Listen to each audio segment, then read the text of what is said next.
And so we will use the purchasing power of the state to lead, to tell our people what to buy, what to eat, what to wear, and so that our industries will be supported.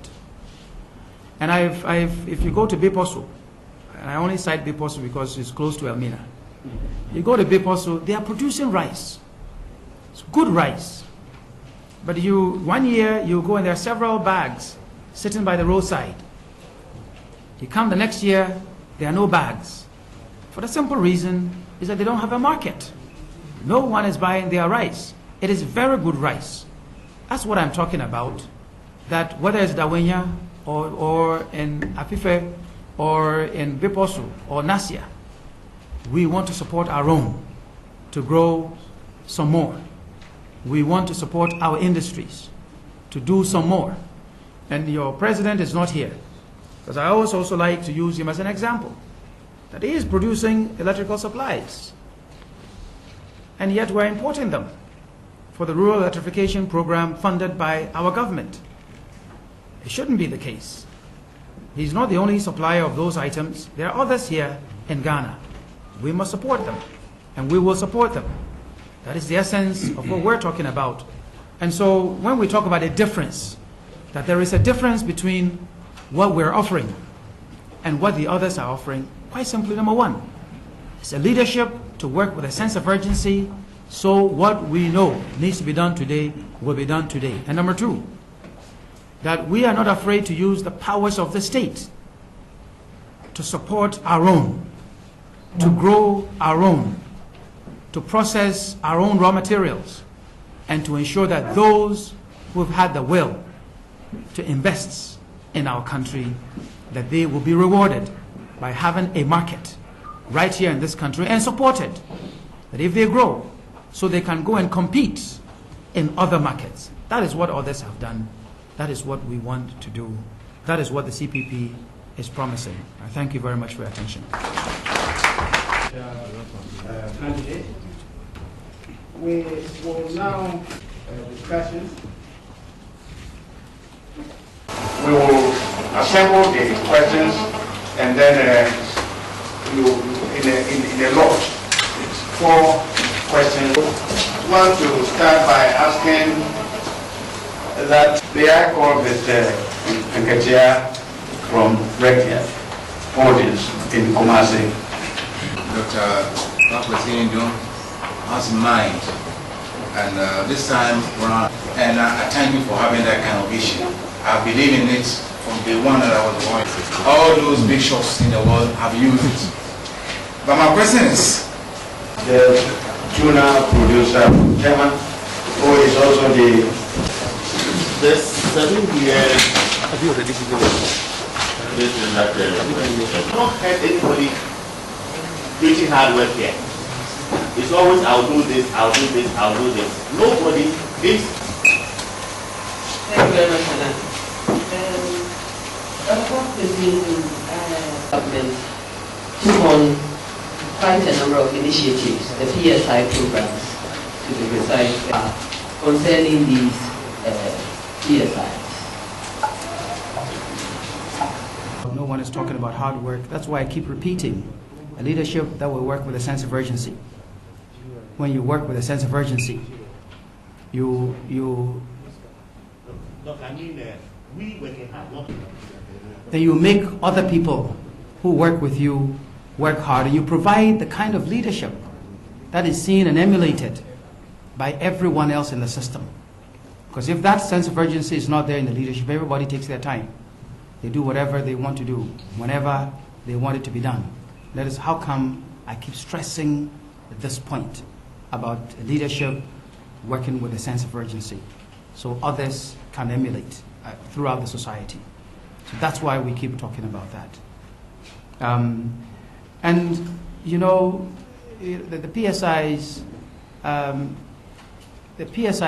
are there, but I don't want to make this too political, because then we get into a different kind of an argument. Because you know, we used to have, you might even call it a presidential special initiative on oil palm.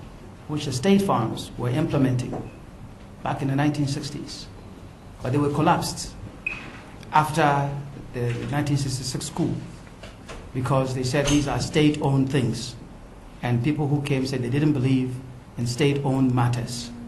But the PSIs, what are they? It's the state taking money out of its pocket, giving it to people to go and plant oil palm. Same thing. Okay? Except that what I am saying is when the CPP does something, that comes from the state. We do it because we believe in what we're doing, and therefore it gets done and it gets implemented. And there are definitely difficulties with the PSIs, not just in oil palm, because you can go out to the country and see what is happening on the oil palm plantations and the initiatives. But they're the ones on starch, they're the ones on garments, and so on and so forth. Certainly we will review them. We'll review them, and I believe that Dr. Kweku Osafo and his team will not wait until the December election, but we'll review all of these matters so that we can come up specifically with what we will do about these initiatives that have been invested, because we know the problems that come when someone starts something and someone else comes and just, watches them collapse. So whatever the case is, whether we agree with them or not, they will need transformation. But we want to protect the investment that the state has made in all of these areas. And then with the matter of the $5,000, let me use the example of Korea again.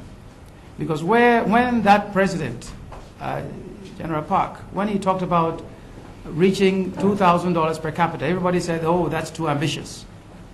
And he said he would get it done in 8 years. He got it done in 5 years. And then it came in multiples. So now they are above 10,000. Okay, and it was done in the lifetime of specific individuals. So what I am saying is that if we believe in what we're doing as a people, with the right kind of leadership, with a leadership that also believes that the best should be applied to whatever it is that we have, and we support our own, those things are possible. They can be done. And that's how come I am not afraid to put these numbers out. I'm also doing so with my own experience in this country over the past 10 years, where leaders have been afraid to say, this is the target, this is the goal. And so we all move along whichever way that we want. And we don't get to where we all know we want to get to. So certainly, in my view, it can be done, but it can be done with all of the things that we will say today and other places as well.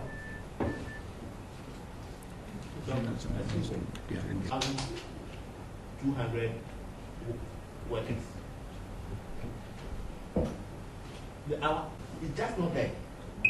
Somebody leaves school now, and what you have used 100 years to,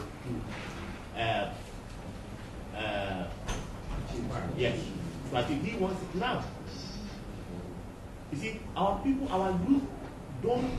Yeah, but a matter of technology, from the Kwame Nkrumah University of Science and Technology, and interview them, and pick 10 of them, and give them the necessary equipment, give them the encouragement, give them timelines, give them examples, give them whatever needed, and said you must do this and that within this period. They got it done.